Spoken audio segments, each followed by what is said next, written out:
good morning, good afternoon, good evening, wherever you are in the world, and welcome to another episode of the Critics Corner on CMS Critic. I'm, as always, your ever vigilant host and chief critic, Matt Garrity, bringing you stories from across the contentverse. Now, on our blog, we have an opportunity to interview a lot of the leaders directly in the CMS industry, but today we have a special treat for you. The person that we have on the show is someone that, if I may be so bold, I'll refer to as technology royalty. No pun intended there, and that'll make more sense when we get to the big reveal. But for those of you in the CMS, DXP, CRM, really all of our favorite acronym industries, this is someone you can be right at home with because she steered a company that was responsible for a lot of the hardware and innovation that powers the software and tools that we take for granted every single day. She's been an absolute trailblazer across her entire career. She actually served as the first female CEO at AMI Semiconductor. So as you can imagine, no small job there, and we talk a lot about that during the interview. She was also at IBM for 25 years, so we have a little bit of shared history there. We get into that.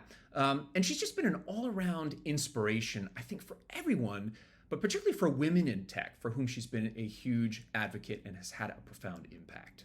I really enjoyed my conversation with Christine King. We talk about her new book that's out in June called Breaking Through the Silicon Ceiling. I hope you enjoyed the conversation as much as I did. On with the show. Christine, it's great to have you here today. I have to say right off the bat, one of the most revealing things in the bio that I received is that you've been tackling the worlds of dairy farming and I just want to make sure I have this right, equestrian cow cutting. And I mean, let's forget that you were responsible to a board of directors.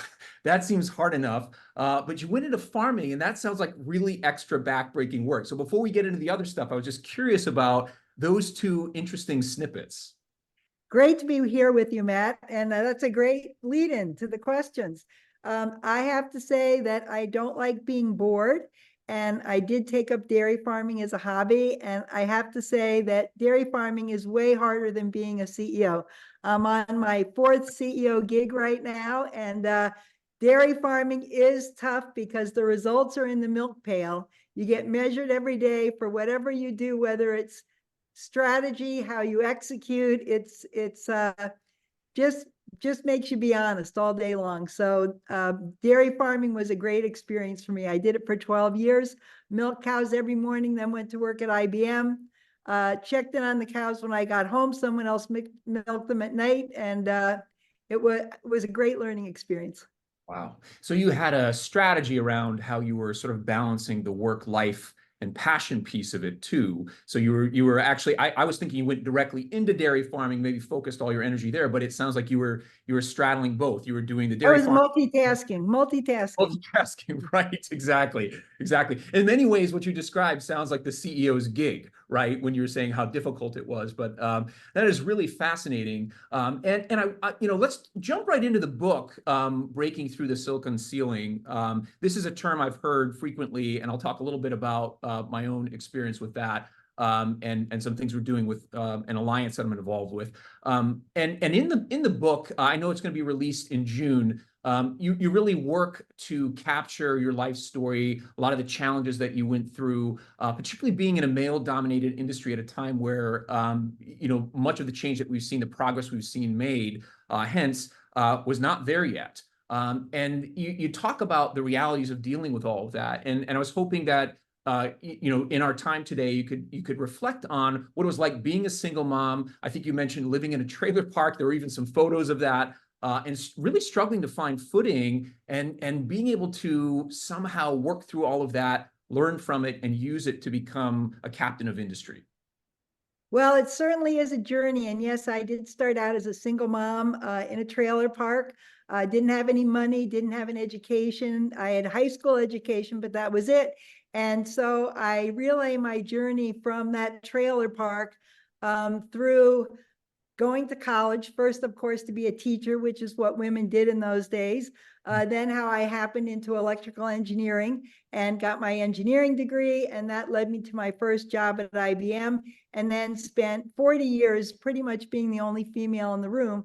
And so I really felt that I learned so many lessons along the way, including those I learned in dairy farming, but that I needed to share those because my message is that you don't necessarily have to have an Ivy League education or privilege or connections. You can be successful at what you do even if it's being the first female CEO of a semiconductor company. So I wanted to share that story and those lessons. And I would say that there were lots of setbacks along the way, lots of adversity.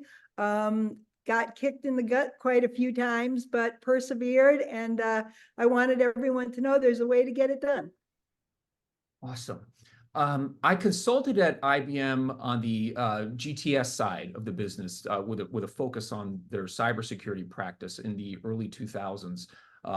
Did that for about 4 years on the content side. So that's kind of the cross section of what we do at CMS Critic.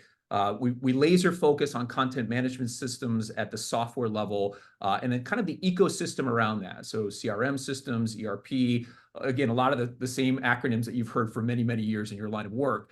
And I think, at that time, the early to mid 2000s, I did see a lot of the progress starting to break through. I saw a lot of evidence of that in their outward-facing recruitment and HR practices. They were really starting to embrace LGBTQ communities. They were trying to attract in lots of diversity. I wonder when you think about that time that you were there, how did you see equality and diversity kind of transform? And were there big bellwether moments where you're like, aha, this is finally starting to break through. I'm seeing the work, I'm seeing the evidence. Well, Matt, I started at IBM in 1973, so that's quite a bit before the 2000s. Right. And also I was in the hardcore area of semiconductor technology. So I think that we broke through in a lot of those other disciplines, including software. Right now, I'm running a software company, by the way. So we broke through earlier probably than the straight hardware disciplines. And I would say certainly companies like IBM from a very early years, really championed diversity. And I think there was a lot of support. But then there's the reality of being on the ground. And it often comes in when you're going up the ladder and you're threatening your boss. And he's not so sure that, yeah, he likes where you're going. So it comes with those challenges. And I had the fortunate honor to work with Lisa Su. Lisa worked for me for a time at IBM. Lisa, of course, is a very successful CEO right now at AMD. And so we talk about those times. And there was certainly a boys' club, if you will, that we recognized. And so the reality was, although there were opportunities, it got harder and harder as you went up the ladder. And I would say even in the 2000s, when I started participating in public boards, it was quite a while until women were even part of the community of boards and being directors. So it certainly has been a journey. And I work today, I'm running a software company that serves the dental industry.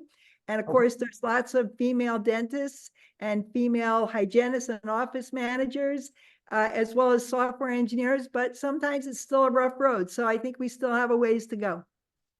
No doubt. I'm sure I mentioned a board earlier that I serve on for an industry organization called the Mock Alliance. It's microservices, APIs, cloud headless SaaS, kind of all wrapped up into one big advocacy group. And we're really focused on the composable nature of technology and having kind of open ecosystems, allowing for best of breed technologies to kind of swap out within the stack. It's a really beautiful vision. It's challenging to get there, mostly led by the enterprise. But I think what's interesting is at the Alliance kind of percolated across the pond, so to speak, collaboratively between the US and Europe. But what's interesting is to watch kind of effervescently how ESG, DEI, efforts are being made to kind of raise awareness for how important women are as part of the ecosystem, particularly with the focus on STEM. And even last year at our second industry conference that we had in Amsterdam, there was an acknowledgement that there weren't enough women leaders on the stage. And I wonder, how do you see advocacy as part of what you're doing now? I think you've all obviously been doing it throughout your career, but how do you see the importance of advocacy kind of laying into what you just said, that we're not there yet, that we're still continuing to have to push forward and advocate for this change? Well, I think what's so exciting about advocacy in the technical realm and in STEM is, one of the reasons that I loved engineering when I switched from being a teacher. In liberal arts, it's so subjective. But we know in technology, there's like the right answer or the wrong answer. The right answer is always there, and it's very objective. And so when we do the work, and we can show that we're successful by producing results either for the customer or financial results, it's pretty black and white. So I think it's a great area for underserved groups and women to be able to engage in that, because it is a place that can be very successful. And as I said, it's black and white. So it's a super area for women and other groups to be engaged in. Yeah, and there's so much as it is to your point, black and white, there are right answers and wrong answers. I think there's so much creativity now that we're seeing sort of evolve and blossom and unlock with technology. And a lot of that creativity is coming from the richness of diversity, of having so many different voices globally being able to participate in what we're doing. Interestingly, in doing a little bit of research about your background, what I came across, which has an interesting tangential connection to my neighborhood. There's a building in my neighborhood called Grace Hopper Hall, and it's named after the Rear Admiral Grace Hopper, who I'm sure you're familiar with. Invented, I think, chiefly was responsible for COBOL, but kind of invented the whole category of programming languages, and did this in the 1950s and 60s. So she too was a real trailblazer. What I found was a 60 Minutes recording of her in 1983 being interviewed. And the interviewer was saying, hey, look, we're in the technology revolution right now, aren't we? I mean, we're seeing all this stuff happen. And she said, actually, where we are right now is like the Model T.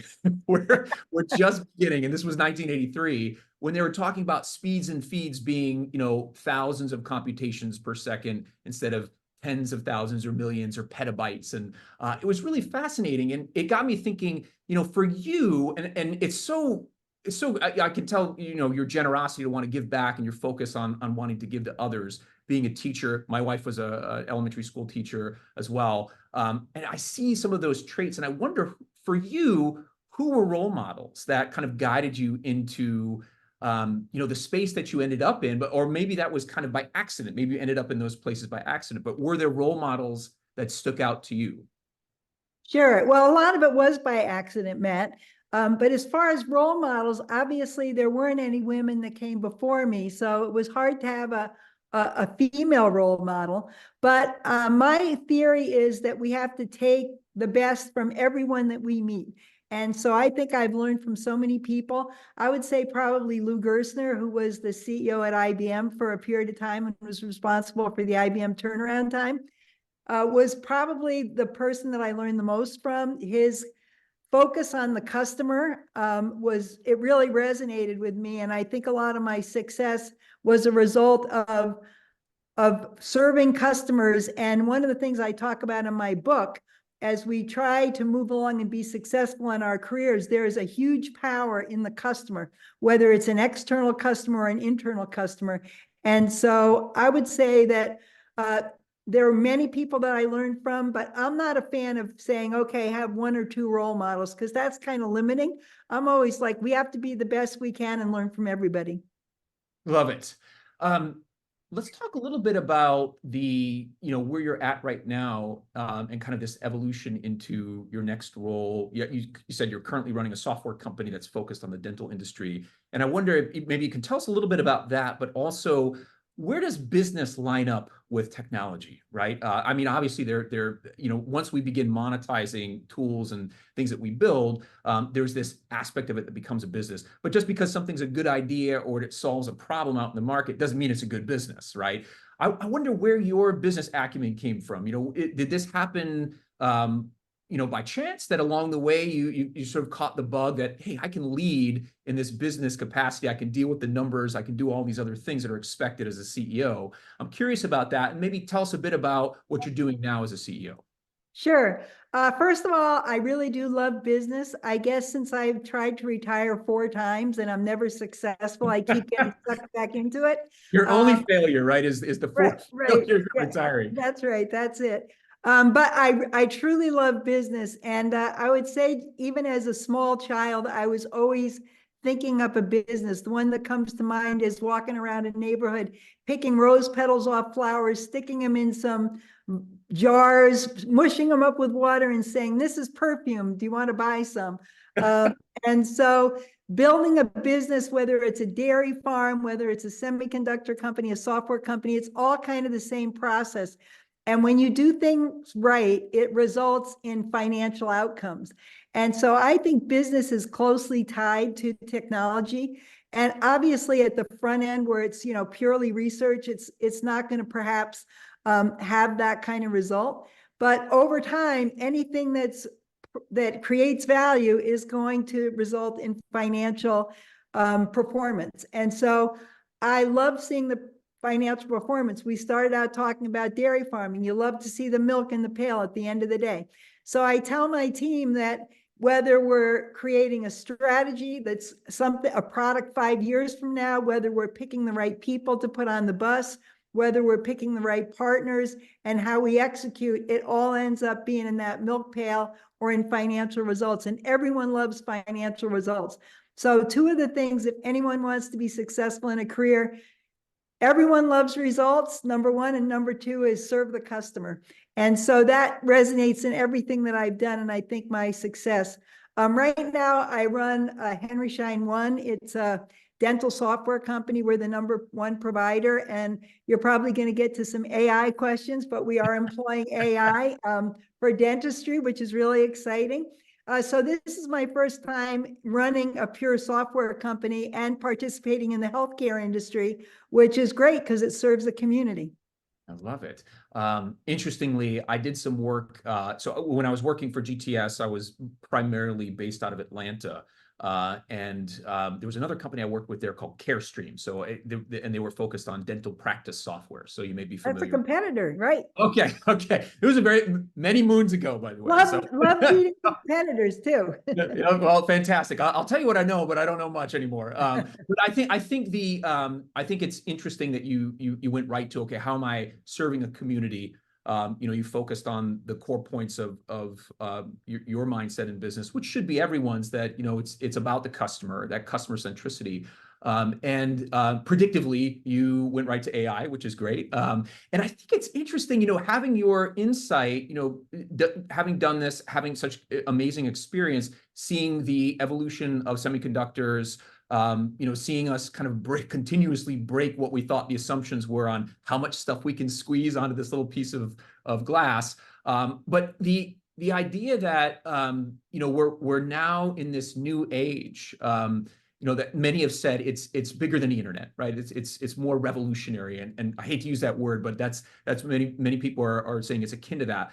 I wonder what your perspectives are. Obviously, some of that we can assume that since you're incorporating it at your new gig, that it's something you're very interested in. But I would love your perspective on, what do you think of AI? Are you fully embracing it? Are you worried about it? What are your perspectives on it?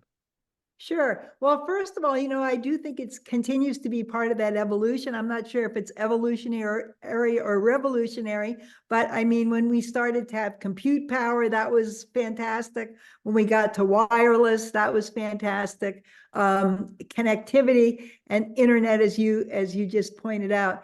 But I think this is the next stage, and I think it's exciting, and I think all those things are going to happen. I think it's going to make us much more productive and provide certainly new capabilities in areas like healthcare. It's going to be just fantastic in healthcare, but it's always something we have to worry about because everything can be misused, and we all know garbage in, garbage out. So I think we have to be mindful of how we use it, but it's another exciting thing that we have to harness for the good of us all.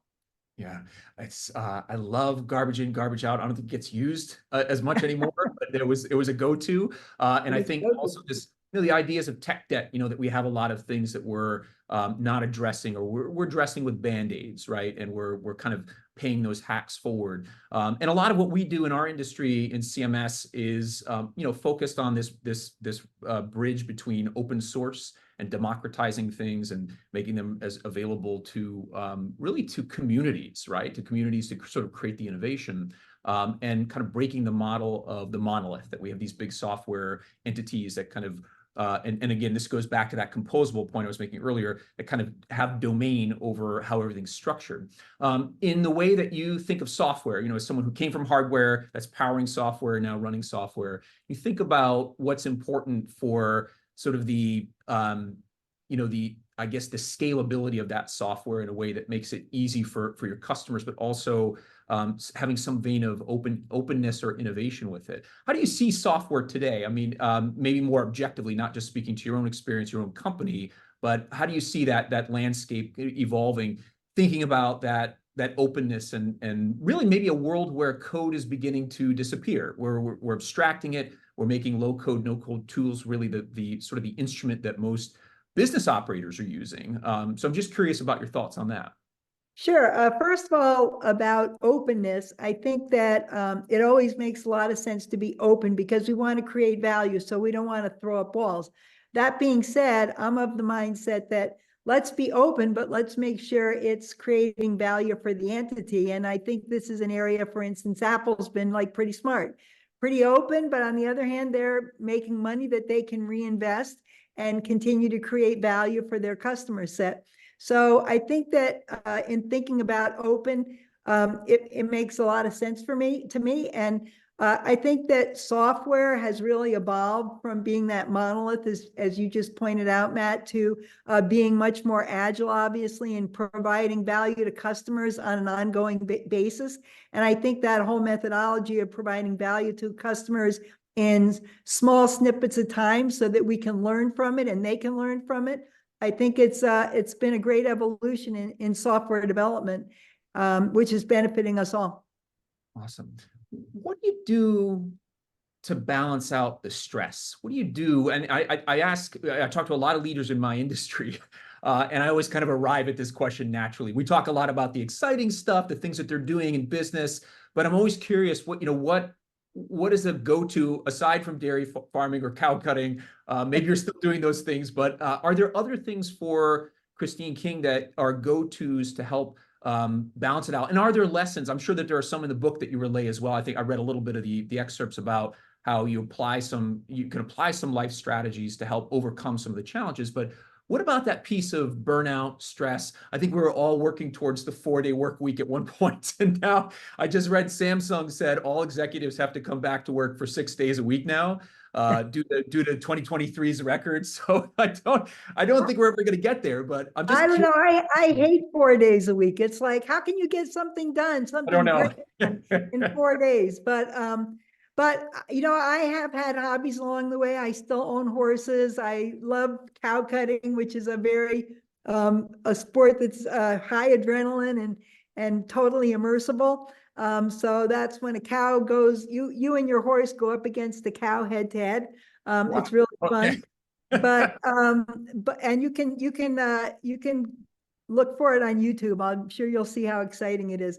But right now, I'm so embroiled in building a business that this has become my hobby. I was trying to do both for a while, and then I'd say to my horse friends, I have to go back to my RV to work on my other hobby. And so I think you always have phases in your life. And one of the things I talk about in my book is I had to make trade-offs when my kids were young, and not traveling so much. And of course, they were my decisions and choices I had to make. So I think depending on your time in life, you might have to adjust your career input to whatever your circumstances are. I think I say pace yourself to adapt to your circumstances. But my kids are grown and I have grandkids, so they don't need me. Although I did go to a concert of one of my granddaughters the night before last. Okay. But Great. yeah, but I think when there's times in your life that you can dedicate yourself to your business 24/7 and try to enjoy it. There's always stress. And I remember a fellow CEO saying to me when I was a new CEO, things are always going to pop up, but it's like that whack-a-mole. You just have to keep pushing them down. And especially when you go to bed at night, put them out of your mind. So, some of us have life and death jobs, but a lot of us don't. So you just have to roll with the punches and do your best. And there's times in my life I have zero work-life balance, and other times where I did have to have some work-life balance. Yeah. And I'm aware of this as, again, we have this Women in Mock initiative in the Mock Alliance, where it's really promoting and elevating this initiative around women in STEM and supporting that.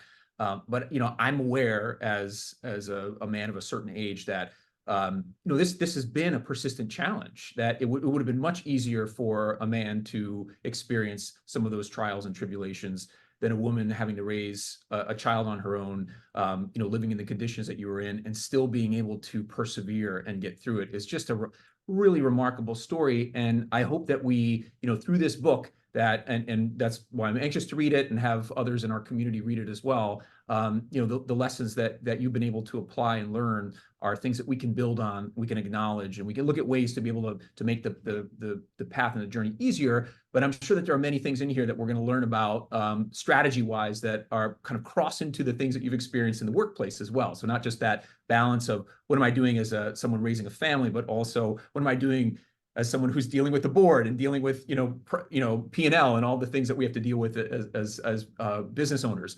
My last question, Christine, I think you've kind of somewhat answered it, and I was going to ask what's next, but it sounds like there isn't a what's next because you're already into it. And I think, is there anything else you're itching to try? So obviously hardware, software, just significant, really rich experience in all those areas. But is there something in the industry that you've been wanting to get closer to that you haven't yet done, and maybe that's on the future roadmap? Well, I'm really enjoying working with a new generation of folks in my current company, whether they be engineers or marketing, and developing them. So I've been excited about that, and I'm looking forward to the book coming out. I think that I feel that I've had a long career of doing different things, and I think there's a lot to learn from. So I'm really looking forward to working with people in developing their careers. And so that's the thing that's on my radar screen, I think, for the future is how can I use this book as a jumping off point? And, the book ends when I get my first CEO position in 2001. If I have enough readers, I would love to talk about the lessons that I learned, which have also been very interesting as a CEO and a board member, and just what I've learned in the last 20 years. Well, I'll go ahead and put an advance order in for that right now, because if 2001 was the year and we talk about 9/11, we talk about a fundamental, really fundoscopic shift societally, socially, culturally, globally, we're still at the dawn of the internet, e-commerce sort of beginning to really develop. That would be a very interesting handshake into the next chapter of your life. And I would definitely, let me get through this one first, but I would definitely encourage Matt. you, if you've got the bug now to write, Christine, I would definitely love to read that additional part of the story. You've been so gracious with your time today. I want to get you back to your it sounds like you got your hands full CEO job with this next gig. The new book is called Breaking Through the Silicon Ceiling, and I think it's June 28th is when it's due out. Is that right? That's right. Yeah, I can't wait. And where can people get that book? You can order it on Amazon. You can get it at Barnes and Noble. I'm sure there'll be other outlets as well, but those two for sure. Okay, excellent. Will there be an audio version where you're going to read the book? I sure do hope so. My publisher had deferred committing to that, but if they don't do it, then I have the right to do it. So I'll do an audiobook. So it'll be here at some point. I love it. That's great. Well, we look forward to that. I look forward to talking to you again in the future, and continued success with this latest CEO gig. And hopefully we'll talk again soon. Thanks so much. Thank you, Matt. Take care.